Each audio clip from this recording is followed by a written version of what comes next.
Bonjour, il y a une question que me posent énormément les personnes que j'accompagne qui est combien de temps pour retrouver un emploi? Alors dans cette vidéo, je vais vous donner les chiffres actualisés de 2022, la source c'est Pôle emploi.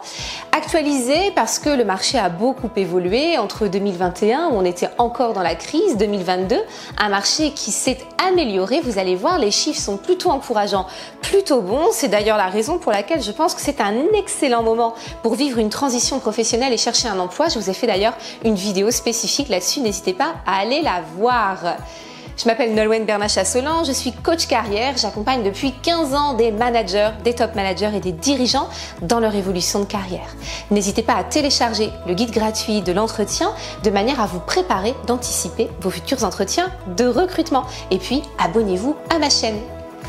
Allez, c'est parti, plus de suspense, on va aller voir ensemble les chiffres pour que vous puissiez enfin savoir combien de temps à peu près il va falloir attendre pour retrouver un emploi. Ces chiffres restent des moyennes, ça peut varier évidemment sensiblement d'une personne à l'autre. Allez, c'est parti, on met en place le diaporama.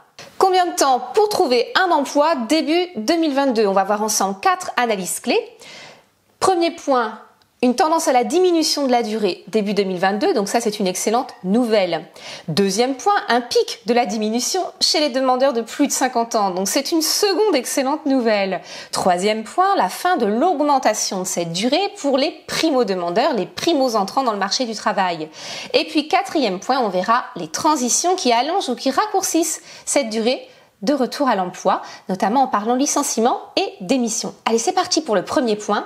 Bonne nouvelle, diminution générale de la durée, moins 14% de la durée entre début 2021 et début 2022 en moyenne pour les hommes et les femmes de manière générale. Mais malgré tout, on a quand même une différence. Les hommes mettent en moyenne 307 jours à retrouver un emploi alors que les femmes en mettent 344. Pourquoi cette différence? Pour deux raisons principales. La première, c'est que les femmes ont certaines exigences sur la flexibilité au niveau de l'emploi qui est liée à la nécessité d'être disponible du côté familial. Deuxième raison, et c'est la principale, c'est qu'il y a un biais au niveau des recruteurs. Ils ont peur que les femmes soient moins disponibles du fait de cette présence familiale accrue. Ils ont également peur des ruptures de carrière, des pointillés dans la carrière qui sont liés au fait d'avoir des enfants et de les éduquer. Nous sommes bien d'accord, ce sont de très mauvaises raisons pour ne pas embaucher les femmes et d'excellentes raisons pour lutter contre ces biais quand on est en situation de recrutement. Ça reste une réalité et les chiffres le prouvent largement. Allez, on poursuit sur le deuxième point avec le diaporama. Deuxième bonne nouvelle, la crise bénéficie aux seniors avec une diminution de 13,4% de la durée de retour à l'emploi pour les plus de 50 ans. Alors ça peut sembler peu par rapport à la moyenne générale qui est de 13, mais c'est tout à fait remarquable pour cette catégorie d'emploi qui a vraiment souvent du mal à retrouver du travail.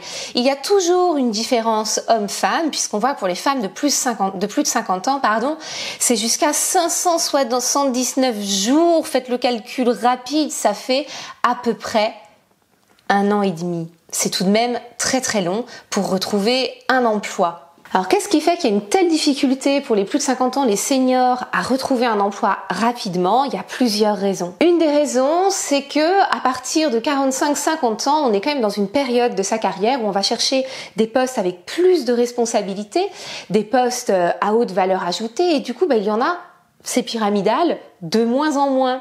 Et donc, on se retrouve dans un marché de l'emploi qui est beaucoup plus réduit que lorsque l'on est au début de sa carrière. C'est un des premiers biais.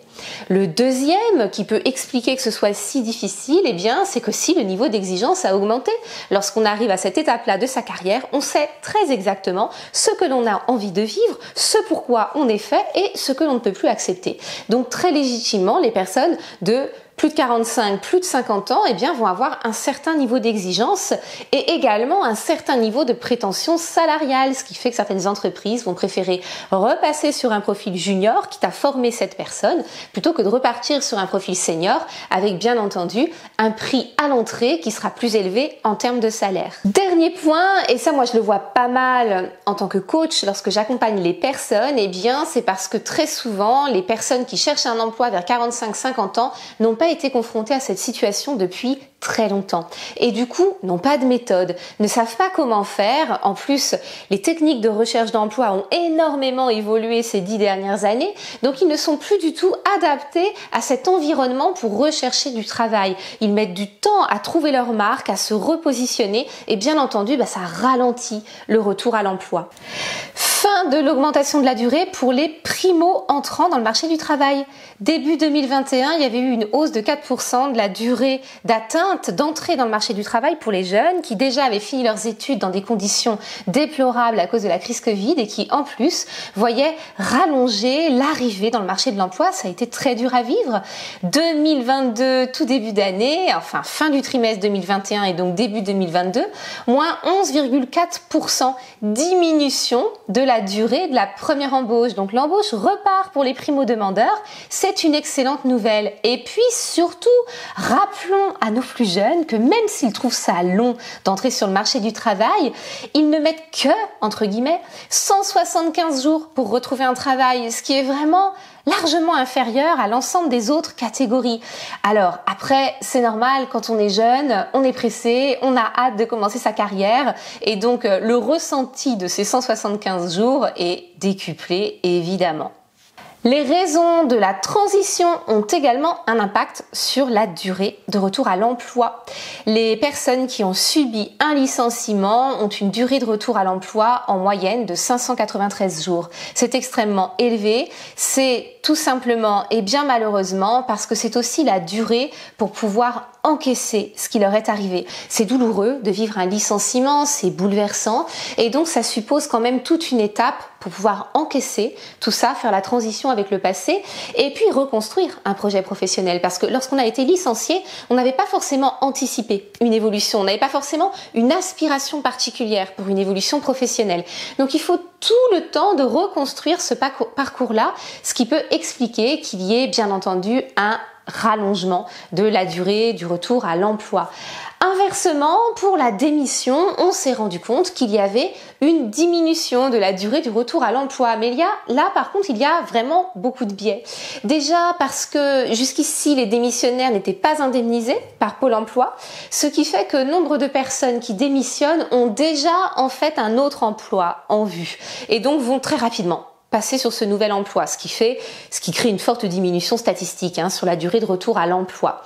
Et puis pour les personnes qui maintenant bénéficient de l'allocation de retour à l'emploi en démissionnant, c'est parce qu'ils ont suivi tout un processus qui va les amener à une reconversion ou à la création de leur propre entreprise. Donc là aussi, le projet est en train d'être fait, il y a un accompagnement, ces personnes-là, bien entendu, vont aller beaucoup plus vite vers le retour à l'emploi. Plus on est épaulé, plus on est accompagné et plus on va vite retrouver un emploi. Donc il y a un biais statistique là aussi sur la démission. Voilà ce que je voulais vous dire pour les chiffres. J'espère que vous les prenez pour ce qu'ils sont, c'est-à-dire des bonnes nouvelles. Le marché de l'emploi est dynamique. Si vous en doutez, encore une fois, allez voir ma vidéo dans laquelle je vous explique pourquoi je pense que c'est un très bon moment pour chercher un emploi. Si cette vidéo vous a plu, signalez-le. N'hésitez pas à vous abonner à ma chaîne YouTube pour recevoir tous mes conseils et vous sentir le mieux épaulé possible, puisque ça, c'est un vrai critère de retour à l'emploi rapide. À très bientôt dans d'autres vidéos.